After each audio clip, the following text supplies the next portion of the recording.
What's up, everybody? So in this video, we're going to talk about what's required to open a pawn shop. So it varies from state to state, city to city. A lot of states have their state regulations, and then some states like Georgia don't have a whole lot of state regulations. The state regulates the maximum amount of interest that we can charge, the number of days a pawn is 4, which is 30, and what has to be on the receipt as far as disclosures. Outside of that, Georgia leaves everything else up to local ordinances and laws. So we answer to the local city hall and the sheriff, basically, in Georgia. Now, some cities have more rules or laws on the books than others. For instance, this city doesn't have a whole lot on the books as far as pawn shops go. There's some other ones I know around here that are a little stricter on pawn shops. So it just varies. You have to find out what your local city requires and go from there. But let's talk about what it is in Georgia. So in Georgia, a pawn is considered a 30-day loan transaction. It's not 29, it's not 32, it's not 60, it's 30. Every transaction has to be for 30 days. So for the first 3 30-day periods, we are able to charge 25%. After that, for each 30-day period, we're allowed to charge 12.5% according to the state regulations. Now, some things we do are below that, they just can't be more than that. The person pawns an item, they get 30 days to come and redeem that item. They have to pay us what we loaned them plus the interest. You know, they come in, they do that within 30 days, they get their item back. If they wait till day 31, they owe us more interest for the following 30-day period. So if somebody was to, borrow $100 on an item and it's 25% interest, they owe $25. On day 31, they owe $150. It's not a daily interest, it is a interest per 30 days. And it sounds like a lot of interest, but if you compare it to, say, retail, where you may buy something for $50, put it on the shelf, you may sell it within 30 days for $100.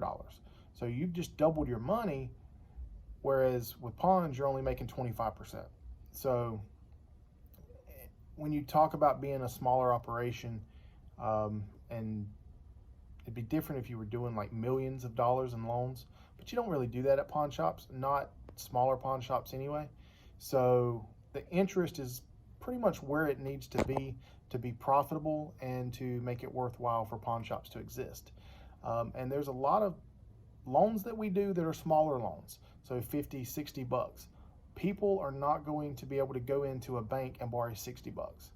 And they might not need 500. They might not can get money from a bank, but they can come in here and they can get a loan. We don't check credit. We don't do anything like that. So it's strictly based on the value of the items you have to pawn, which is helpful if somebody's in a tight and they need an extra $100 or $200 for a light bill. We can help them where a loan company would have to, get approval and wait on this and wait on that and then come back the next day and sign papers. There's none of that. 5 minutes, you can walk out of here with $1,000 if you've got the right item. More than that, actually, with title pawns or whatever. So let's talk about some of the things outside of like the interest laws. So for instance, for me, I need a business license from the city. Some other cities around here require that you have conversations with the sheriff or the chief of police and get approval. Some cities require that you send daily transmissions to the police department or to third-party agencies that report to the police department of what you pawn and who pawned what. So regulations on pawn shops really do vary from city to city, state to state. But in general, it's pretty easy to open a pawn shop. You just have to have the money and the cash. If you've got the cash, you can pretty much do it. How much cash do you need for a pawn shop? I would recommend having $30,000 to $50,000 minimum. And let me actually rephrase that.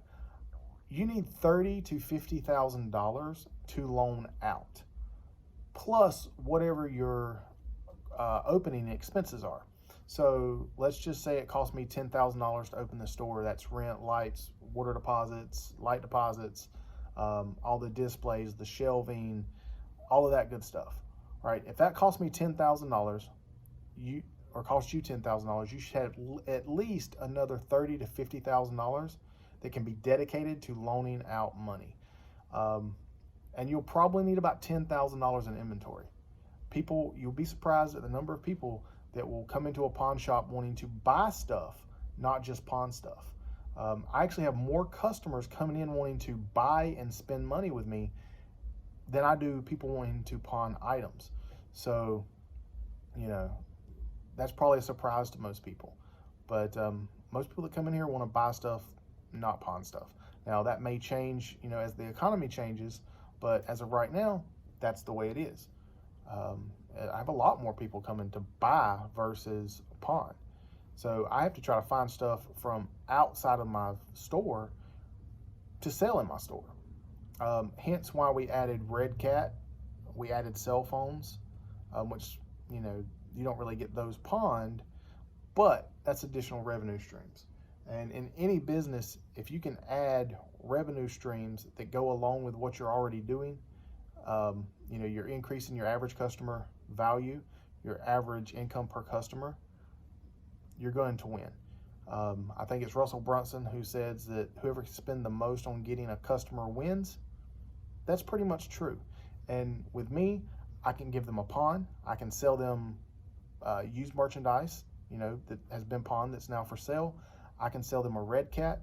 I can sell them cell phones. I can sell them jewelry. I can sell them pretty much anything I can put in here, I can sell. We also do eBay to make more revenue. We'll talk about that in another video. We're also starting our own online e-commerce store. So everything we have in the store will be simultaneously listed on eBay, our online shopping cart, and in our store. And then some things we will list on Facebook Marketplace. Speaking of that, bought a utility trailer this morning. I'll put a picture of it up here somewhere. Paid $350 for it. Turned around and sold it for $475. It's not a lot of profit, but it's as much as I would have made on a pawn. It's actually a little more than I would have made on a pawn, and holding a $350 pawn for 30 days. I sold it in 4 hours. I literally bought it, listed it on Facebook Marketplace, and sold it within 4 hours. Made $125 in profit. So there's a lot of ways to make money with a pawn shop. You'll see those over the next series of videos. And hopefully you like these videos. If you have any more questions, I'm gonna stop now and not keep rambling. But like I said, if you have any more questions, leave them in the comment section or whatever. Be sure to like and subscribe to the channel and hit the notification bell so that you can get notified every time I upload new videos. I hope you guys do well, and we'll see you in the next video.